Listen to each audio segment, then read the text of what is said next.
Olá, graça e paz. Que Deus te abençoe grandemente neste dia. Eu quero orar com você para iniciarmos qualquer coisa. Abaixe sua cabeça. Pai, em nome de Jesus eu quero te agradecer, porque o Senhor tem nos dado vida em abundância, e o Senhor tem nos preenchido, nos entendido, nos feito, nos transformado.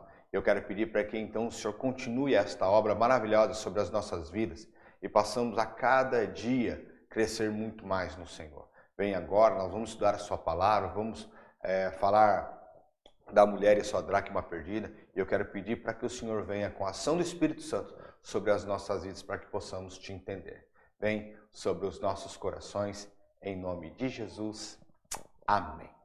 Amém, meu irmão? Amém, minha irmã? Eu gostaria que você abrisse a sua Bíblia no livro de Lucas, capítulo 15, do verso 8 até o verso 10. Abra, acesse a sua Bíblia ou apenas me escute. A palavra do Senhor diz assim: qual a mulher que, tendo 10 dracmas, se perder uma dracma, não acende a candeia e varre a casa, e busca com diligência até achar? E achando, não convoca as amigas e vizinhas, dizendo: alegrai-vos comigo, porque já achei a dracma perdida. Assim vos digo, que há alegria diante dos anjos de Deus por um pecador que se arrepende. Amém? A parábola da dracma perdida fala sobre como Deus busca o pecador perdido e como ele se alegra do arrependimento desse pecador.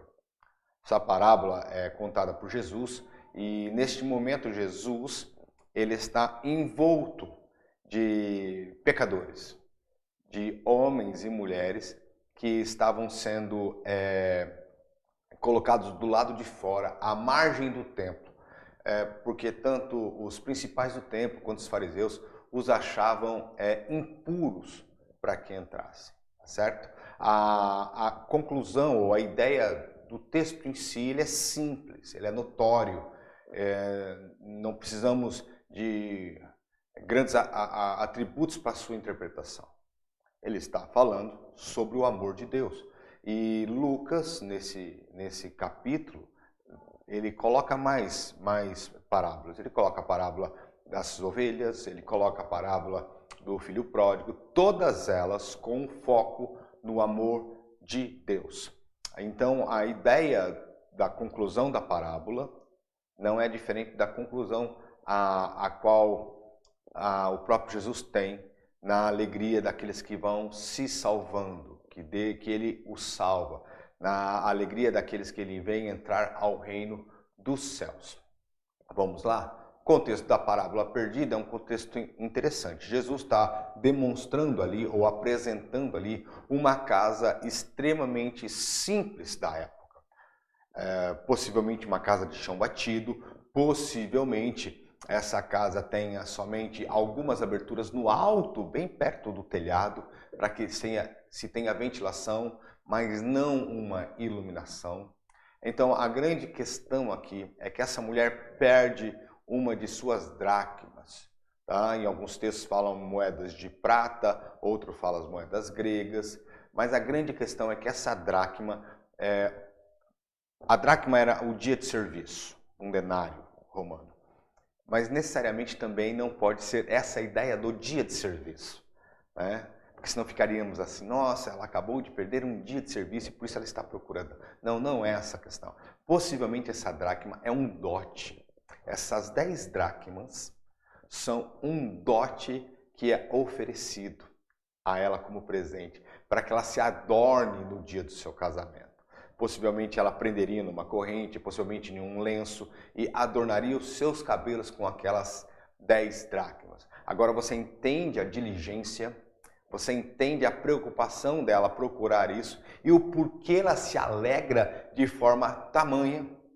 Por quê? Porque foi dado a ela algo a qual ela não poderia ter ou comprar. Ela poderia arrumar uma dracma com uma outra pessoa? Sim, ela poderia, mas aquela dracma não seria a dracma dada por alguém a qual ela ama. Tá? A moeda não tem um valor, um custo em si, ela tem um valor, porque ela é fornecida por alguém e só esse alguém que pode fornecer. Então, o contexto da parábola é esse. Jesus, então, está envolto de publicanos, de pecadores, e ele conta essa parábola, a qual uma mulher se alegra por ter perdido algo com extremo valor. Não com extremo custo, mas com extremo valor. Jesus está falando isso sobre este amor ao pecador, este amor às pessoas a qual ele vai de encontro, porque o templo judaico já não o fazia. Se você pode pegar vários outros textos que você vai ver que o templo judeu já havia se esquecido de como deveria se comportar. Lembra-se, eles deviam cuidar das viúvas, dos órfãos. Ele já não fazia isso. O templo judaico virou algo extremamente religioso, esqueceu-se do próximo. O que acontece? Esses pecadores, esses publicanos, eles eram proibidos, tolhidos de ir aos templos. Então eles já tinham ou não tinham mais uma prática religiosa. E por isso que eles estavam em volta de Jesus. Jesus é esse que se mescla com a multidão para que a multidão o escute. Jesus é esse que se envolve com pecadores para que os pecadores sejam constrangidos pelo próprio amor de Jesus e se consertem, se arrependam, façam uma diferença tamanha. A parábola é pequena, são 2 versículos, mas ele é extremamente fundamental. Ele está falando de uma mulher que havia ganhado algo de extrema preciosidade e ela não mede esforços para que encontre isso. Jesus, então, vai ter essa mesma visão para com publicanos e com pecadores. Vocês têm um extremo e um imenso valor. Por isso, eu estou me esforçando para que vocês entendam quem vocês são, para que vocês se arrependam dos seus pecados e que façam toda a diferença. Jesus, então, ele está aplicando essa parábola para as pessoas, para que as pessoas passem a entender qual é o motivo do plano da salvação, ou por que ele está aqui, qual é a necessidade dele sair do seu plano de glória para vir à terra, para morrer por pecadores. Para quê? Para que eles se arrependam. Porque toda vez que um pecador se arrepende, há uma festa, ou a alegria de Deus com os seus anjos no céu. É isso que diz o texto. E ele compara esta alegria com a mesma alegria de uma mulher, uma noiva, que ganhou um presente e perdeu. Talvez ela tenha ficado chateada e frustrada, mas ela não se ateve à frustração ou a ficar triste. Ela caçou, ela foi de forma diligente caçar ou encontrar o seu presente. E ele coloca aqui a mesma alegria que ela teve em convidar as pessoas e se alegrar. Olha, encontrei o meu dote, encontrei algo do meu amado. É a mesma coisa que o céu sente quando um dos pecadores se convertem. O significado da parábola, então, tem o seu ponto mais alto, o seu clímax, na festa do céu, ou no arrependimento que um pecador tem. Diferente de Jesus, os religiosos não.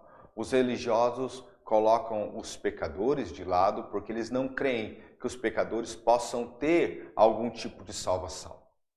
Eles creem que esses pecadores já se sentenciaram. Mas não, Jesus está completamente diferente a essa versão. Jesus é aquele que chama pecadores para andar com ele. Mateus, ele é aquele que para conversar com pecadores. Zaqueu, o publicano. E que quando essas pessoas se convertem ou veem os seus maus desígnios, eles se arrependem. Lembre-se de Zaqueu. Zaqueu se arrepende de uma tal forma que ele fala assim, olha, se eu roubei alguém, porque ele sabe que roubou, ele fala assim, olha, eu vou restituir essa pessoa 4 vezes mais. Eu vou me sentenciar ao meu arrependimento. Eu prefiro não ter e ter essa alegria que encontro agora. É essa alegria que Jesus está falando, que os céus se enchem, se preenchem, quando um pecador passa a se arrepender. Esse é o clímax do texto, esse é o ponto mais alto do texto. há interpretações que tentam achar motivos para as figuras. Não precisa achar motivos para os personagens dessa parábola. A mulher é uma mulher mesmo, a dracma é uma dracma mesmo.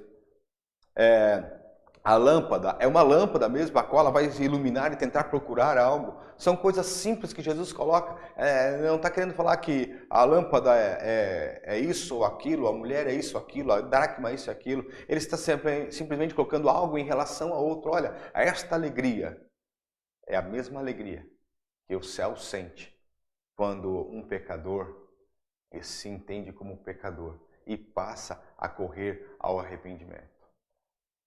Essa parábola possui somente um ponto, um elemento. E o elemento é o amor de Deus para com os pecadores. E aí eu me lembro de João 3,16, porque Deus amou o mundo de tal maneira que enviou o seu Filho unigênito para que todo aquele que nele crê não pereça, mas tenha vida eterna. João 3,17 diz assim, porquanto Deus enviou o seu Filho ao mundo, não para que julgasse o mundo, mas para que o mundo fosse salvo por ele. E aí então, a partir desses 2 versículos, temos algumas aplicações. Junto com esses 2 versículos e junto com essa parábola, a gente tem que entender o que realmente Jesus quis dizer com ela. O que Jesus quer dizer com ela é o seguinte: quais os seus olhos em relação ao pecador? Os seus olhos em relação ao pecador é um olho farisaico? É um olho de principais do templo? É um olho de um religioso a qual acha que não há salvação ao pecador? Ou os seus olhos estão voltados para a salvação? Boa parte das nossas igrejas, seja elas quais forem, elas gostam que as pessoas entrem na igreja depois que seus pecados forem abandonados. Não, isso está errado. As pessoas têm que vir à igreja e têm que ouvir a palavra do Senhor, porque ouvindo a palavra do Senhor, enaltecendo ao Deus Todo-Poderoso, o adorando, aí sim nós nos constrangemos do nosso pecado e aí sim passamos a nos converter, passamos a nos arrepender dos nossos maus feitos e passamos a olhar o Mestre, o Criador. E olhando o Mestre e o Criador, nós podemos nos arrepender. Então as nossas igrejas deveriam estar cheias de pecadores e publicanos, não de principais do templo e fariseus. As nossas igrejas deveriam estar cheias de homens e mulheres sedentas por Deus em busca desse arrependimento genuíno para que as coisas passem a acontecer. O contexto dessa parábola mostra o olhar de Jesus para com as pessoas que estão sofrendo, porque acreditam que não tem uma salvação. Eu e você, homens e mulheres de Deus, deveríamos olhar para fora e começar a ganhar as pessoas com esse amor magnífico e imensurável do Deus Todo-Poderoso e mostrar para as pessoas que sim, elas podem promover uma festa no céu quando se arrependerem.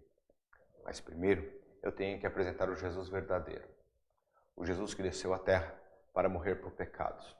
Eu tenho que apresentar o Deus verdadeiro, o Deus que ama, o Deus que restaura, o Deus que corrige. É esse Deus que eu tenho que apresentar. Eu tenho que apresentar o Espírito Santo verdadeiro, o Espírito Santo que ajuda, que auxilia, que nos orienta a buscarmos a esse Deus. Jamais deveríamos correr o risco de falar a outra coisa, porque falar outra coisa, a não ser isso, é o risco de mostrar para as pessoas que esse Cristo, ele não é necessário. Mas sim, ele é necessário. Jesus Cristo, o Senhor e Salvador das nossas vidas. É Ele quem faz e acontece por nós. É Ele quem nos constrange e nos faz arrepender.